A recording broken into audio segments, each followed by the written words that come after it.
Hello, in this section of the tutorial, we're going to learn how to use the TI-84 calculator to compare interest rates. So here becomes the beginning of a few sections on using the calculator for financial calculations, basic financial calculations.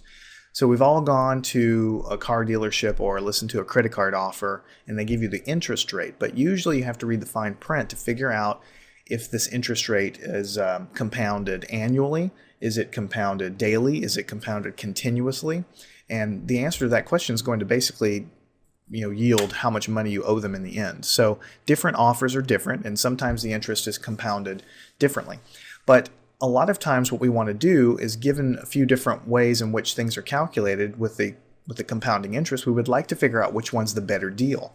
In other words, which way do you end up paying more money if you have a different offer stated different ways? And the way to do that is to basically convert each of those problems, each of those interest problems with the compounding interest, to a simple interest rate, which a simple interest rate would be looking at a yearly interest rate for the entire amount that you borrowed, for 1 year as a simple percentage. And that's basically what simple interest is. So in order to compare these things, we're going to need to type in the interest rate and tell the calculator if it's compounded annually or daily or monthly or whatever it is, and have it calculate a simple interest rate for us, which is what we call the effective interest rate, So first, before we do that, since we're going to be looking at percentages of interest, let's go into the mode menu and let's set our decimal point out to maybe 5 decimal points, because a lot of times when we start doing these comparisons of interest rates,